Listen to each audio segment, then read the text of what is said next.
सुप्रभात छात्रों। कक्षा 8वीं के लिए दूसरा हमारा पाठ है वृक्षाणाम उपादेयता।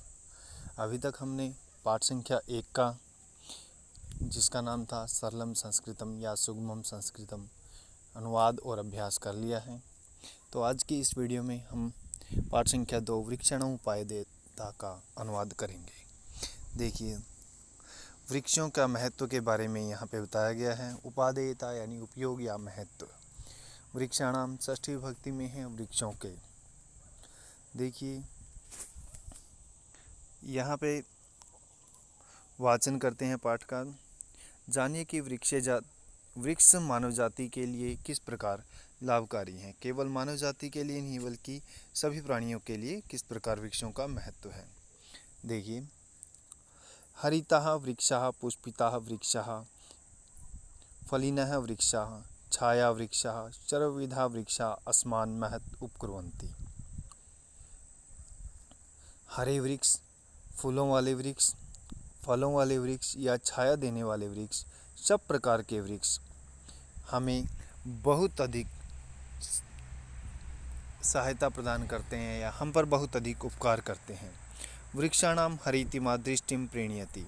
वृक्षों की हरियाली दृष्टि को प्रसन्न करती है, आनंदित करती है। तेषां छाया तापम अपनयति। तेषां उनकी छाया तापम ताप को, गर्मी को, अपनयति दूर करती है। पुष्पाणि वातावरणम सुगंधेन पूरयन्ति, फलानि क्षुधाम हरन्ति। फूलें, जो फूल होते हैं, वातावरण को सुगंधेन पूरयन्ति, सुगंध से परिपूर्ण कर देते हैं। फलानि क्षुधाम हरन्ति, और फल जो है वो जीव जगत की भूख को हरते हैं, दूर करते हैं। किम किम न कुर्वन्ति तर्वः, क्या क्या नहीं करते हैं वृक्ष। छाया मन्यस्य कुर्वन्ति, स्वयं तिष्ठन्ति आतपे, फलानि अपि प्रार्थाय वृक्षाः सत्पुरुषा इव। छाया दूसरों पर करते हैं, स्वयं धूप में बैठे रहते हैं, फल भी दूसरों के लिए होते हैं। वृक्षाः सत्पुरुषा इव। जिस प्रकार सज्जन व्यक्ति अपना सब कुछ दूसरों के लिए कुर्बान कर देता है, दूसरों पर न्यौछावर कर देता है, उसी प्रकार वृक्ष भी अपना सब कुछ, लकड़ी, जड़ से लेकर वायु, छाया, सब कुछ अपना दूसरों के लिए, फल फूल सब दूसरों के लिए अर्पित कर देते हैं। देखिए आगे, यदि वृक्षा न स्युः तर्हि कुतः प्राणिभ्यः फलानि, कुतः श्रान्तेभ्यः सुखदा छाया, कुतः पक्षिभ्यः आश्रय। यदि वृक्षा न स्युः, यदि वृक्ष न हो, तर्हि कुतः प्राणिभ्यः फलानि, तो प्राणियों को फल कहाँ से मिलेंगे। कुतः श्रान्तेभ्यः छाया, सुखदा छाया, और कहाँ थके हुओं को सुखद छाया मिलेगी। श्रान्तेभ्यः यानी थके हुए व्यक्तियों को। कुतः पक्षिभ्यः आश्रय, और कैसे पक्षियों को आश्रय मिलेगा, सहारा मिलेगा, क्योंकि पक्षी जो होते हैं वो ज़्यादातर वृक्षों पर ही रहते हैं। तो इसलिए कहा गया है यदि वृक्ष नहीं होंगे तो पक्षियों को आश्रय कैसे मिलेगा। किम अन्यत्, और क्या कहें, और अधिक क्या कहें। जलानाम वर्षणे अपि, जल की बारिश में भी यानी वर्षा में भी वृक्षा सहायका, वृक्ष जो होते हैं वो सहायक होते हैं। वातावरणस्य शुद्धीकरणम तरुणाम महती उपादेयता। वातावरण के शुद्धिकरण में, वातावरण को स्वच्छ करने में वृक्षों की बहुत बड़ी उपादेयता है, उपयोगिता है। प्रदूषित वायव्योः दोषप्रदम तत्वम आदाय। प्रदूषित वायु के दोषप्रद तत्वों को, कार्बन डाइऑक्साइड आदि गैसों को लेकर वृक्षाः अस्मभ्यम स्वास्थ्यप्रद तत्वम ऑक्सीजन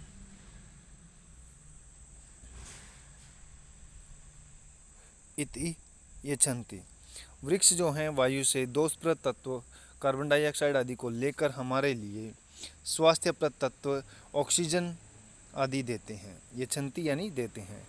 तर्वः सर्वेषां जीवनम सुखमयम कुर्वन्ति। वृक्ष जो हैं सभी का जीवन सुखमय कर देते हैं। तान प्रति अस्माकम अपि कर्तव्यम वर्तते। उनके प्रति, तान यानी उनके, वृक्षों के प्रति हमारा भी कर्तव्य है। क्या कर्तव्य है।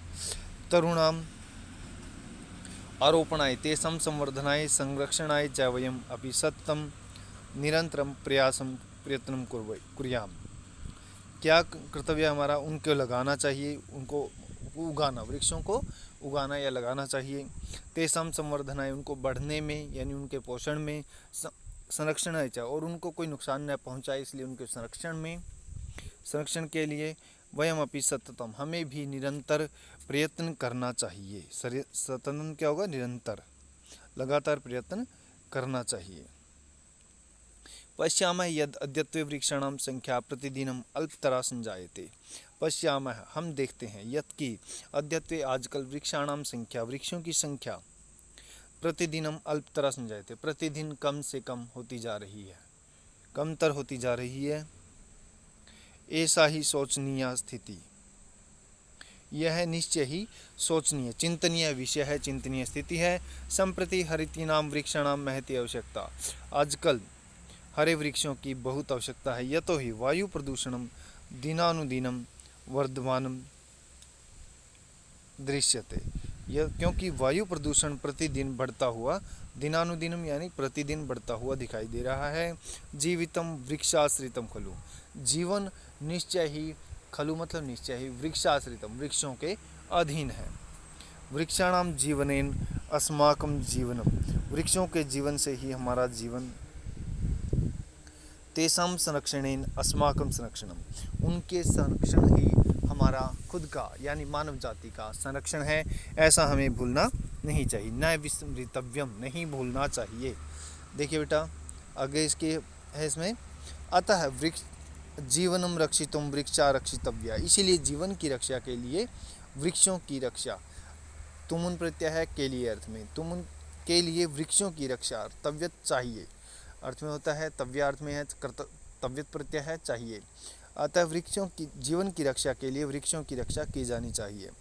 प्राणी मात्र हिताय वृक्षाणाम रक्षा अस्माकं परमं कर्तव्यमस्ति, प्राणी मात्र की रक्षा के लिए, प्राणी मात्र के हित के लिए वृक्षों की रक्षा हमारा परम कर्तव्य है, सबसे बड़ा कर्तव्य है। ठीक है स्टूडेंट्स, धातव्य जो बिंदु दिए गए हैं वे व्याकरणिक विषय की इसकी पहचान के लिए दिए जाते हैं, इनको ध्यान से पढ़िए और देखिए इनमें क्या दिया गया है। शब्दार्थों की सहायता से आप अनुवाद को और अधिक आसान बना सकते हैं। तो ठीक है स्टूडेंट्स, आज के लिए इतना ही।